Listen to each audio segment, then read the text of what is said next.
Hello मेरे प्यारे बच्चों, क्या हाल चाल। आप सभी कैसे हैं?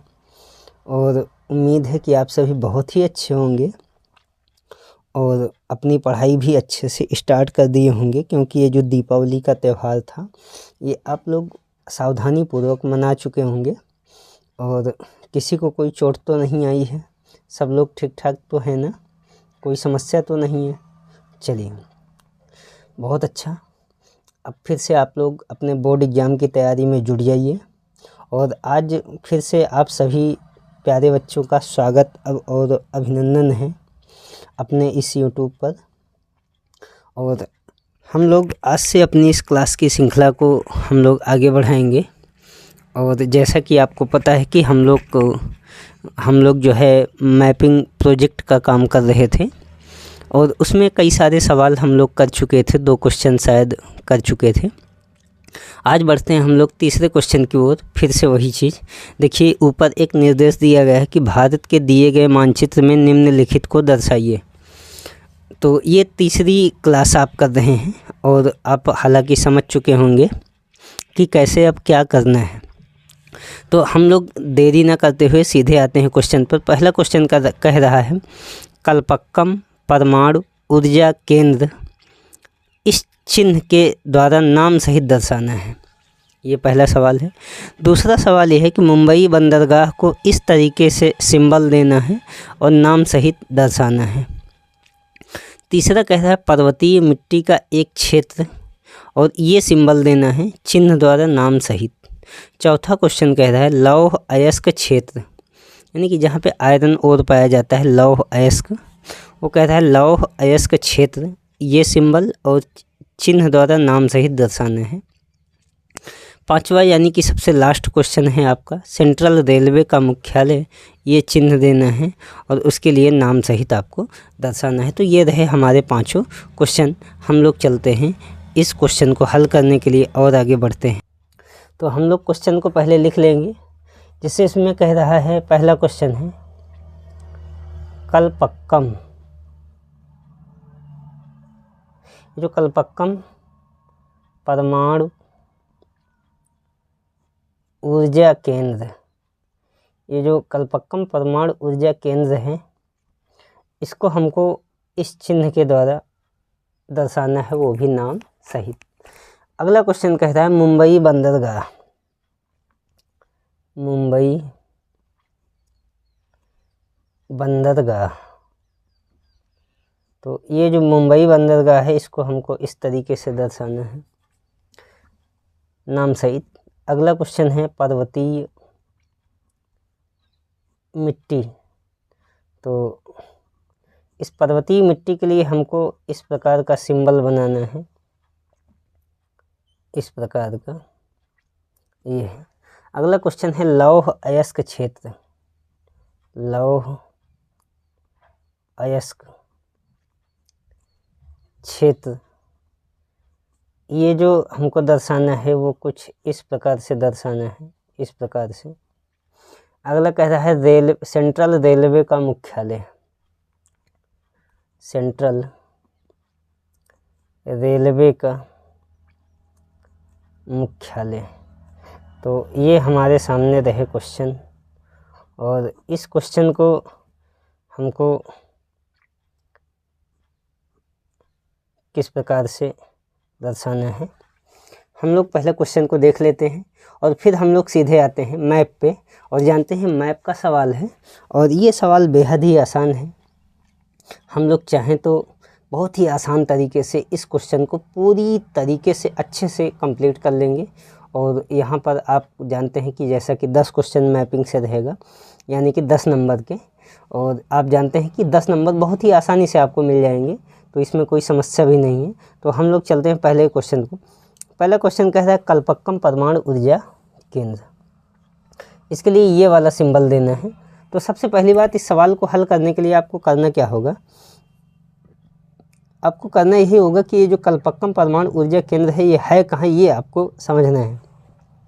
तो जैसा कि ये तमिलनाडु में है, तमिलनाडु में है, तो इसके लिए आपको तमिलनाडु में जाना पड़ेगा। और राज्यों की समझ हमने आपको कई बार बताया है कि इस सवाल को करने के लिए राज्यों की समझ बहुत ही ज़रूरी है। तो ये आप देख रहे हैं कर्नाटक है, केरल है और ये तमिलनाडु है। नीचे वाला जो ये राज्य आपको दिख रहा है तमिलनाडु है। तो यहाँ पे कुछ नहीं करना है, आपको इस प्रकार का आपको सिंबल बना देना है। ये देखिए हमने सिंबल बना दिया, ये सिंबल है। और सिंबल बनाने के बाद आपको यहाँ पे लिख देना है कल्पक्कम परमाणु ऊर्जा केंद्र। यहाँ पे लिखना भी है कल्पक्कम परमाणु ऊर्जा केंद्र।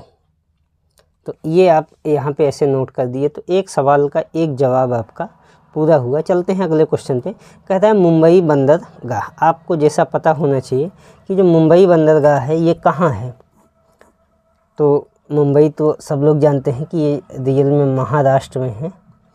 तो इस सवाल को करने के लिए आपको महाराष्ट्र जाना पड़ेगा। ये गुजरात है और ये गुजरात के बगल में एमपी है। तो गुजरात और एमपी के नीचे महाराष्ट्र है और इसी महाराष्ट्र में आपको क्या करना पड़ेगा, आपको मुंबई बंदरगाह को दर्शाना पड़ेगा। जैसा कि आप जानते हैं कि मुंबई ये है और यहाँ पे आपको ऐसे दर्शाना पड़ेगा बंदरगाह, मुंबई बंदरगाह। और लिखना भी पड़ेगा, क्या लिखना पड़ेगा, यहाँ पे लिखना पड़ेगा आपको मुंबई बंदरगाह। जैसा कि आप जानते हैं कि भारत में 13 बड़े बंदरगाह इस समय हो चुके हैं। उसमें से एक मुंबई महाराष्ट्र का है, एक इसी के नीचे नहावा सेवा है जो कि मुंबई पे अत्यधिक दबाव पड़ रहा था। तो मुंबई बंदरगाह के दबाव को कम करने के लिए नहावा सेवा बंदरगाह का विकास किया गया। दोनों का संबंध महाराष्ट्र से है। तो ये भी सवाल आपका पूरा हुआ। अगला क्वेश्चन कहता है पर्वतीय मिट्टी। अच्छा एक बात बताइए कि पर्वतीय मिट्टी कहाँ मिलेगी। ये हम मिट्टी में आपको पढ़ा चुके हैं, 8 प्रकार की मिट्टी है, उसमें सब चीज़ पढ़ाए हैं। सबसे पहले जलोढ़ मिट्टी, जलोढ़ से लाल मिट्टी, लाल के बाद काली मिट्टी, काली के बाद पर्वतीय मिट्टी, यानी कि ये चौथे सबसे ज़्यादा क्षेत्रफल पर पाई जाने वाली मिट्टी है। तो ये आपको कहाँ देखने को मिलेगी, तो पर्वतीय मिट्टी वहीं पे मिल सकती है जहाँ पे पर्वत होंगे। जैसा कि आपको पता है कि पर्वत हमको देखने को कहाँ मिल जाएंगे, लद्दाख में, जम्मू कश्मीर में, हिमाचल प्रदेश में और उत्तराखंड में। इधर आएंगे तो आपको मिलेगी अरुणाचल प्रदेश में। तो आप जानते हैं, तो इसका मतलब ये है कि यहाँ पे देख ही रहे हैं कि ये क्या है, ये पूरा पर्वतीय क्षेत्र है। और इसी पर्वतीय क्षेत्र में आपको क्या मिलेगी, पर्वतीय मिट्टी मिल जाएगी। ये देखिए, तो ये आपका पर्वतीय क्षेत्र रहा और इस पर्वतीय क्षेत्र में आपको पर्वतीय मिट्टी देखने को मिलेगी। तो यहाँ पे आपको क्या करना है, यहाँ पे आपको जो है पर्वतीय मिट्टी को दर्शा देना है।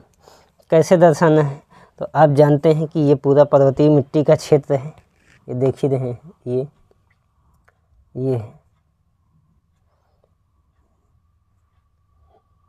देखिए इस तरीके से आप जब सवाल को करेंगे तो एग्जामिनर आपको बहुत ही बेहतरीन नंबर देगा और आप न केवल पास होंगे बल्कि अच्छे नंबरों से पास होंगे। तो इसको इस प्रकार से आप इसको फिल करेंगे, क्योंकि इसके लिए देखिए आपको ये वाला चिन्ह दिया है। तो आपको इस तरीके से दर्शाना है। और ये देखिए आपका उत्तराखंड राज्य। इसके आगे हमको इसलिए नहीं दर्शाना है क्योंकि ये आपका नेपाल हो जाएगा, ये नेपाल है और ये आपका भूटान है। और यहाँ भी आपको पर्वतीय मिट्टी देखने को मिल जाएगी, खास करके अरुणाचल प्रदेश के क्षेत्र में। तो यहाँ तक आपको दर्शा देना है। ये है पर्वतीय मिट्टी का क्षेत्र, ठीक है। इसको आप दर्शा दिए। देखिए सवाल कितने आसान हैं, बस आपको थोड़ा सा मैप की समझ होनी चाहिए। और आपको थोड़ा सा यदि मैप की समझ है तो आप इस सवाल को बहुत ही अच्छा करेंगे, कोई डाउट नहीं। बिना किसी समस्या के आप सवाल को अच्छे से हल करने की स्थिति में रहेंगे। ये आपकी पर्वतीय मिट्टी का क्षेत्र है, ठीक है। अगला क्वेश्चन कह रहा है लौह अयस्क का क्षेत्र। हमने आपको बताया कि लौह अयस्क हो और चाहे आपका कोयला का क्षेत्र हो, ये पूरा छोटा नागपुर के पठारी क्षेत्र में हमको देखने को मिल सकता है। तो लौह अयस्क के क्षेत्र में हमको क्या करना है, यहाँ पे आपको लिखना है पर्वतीय मिट्टी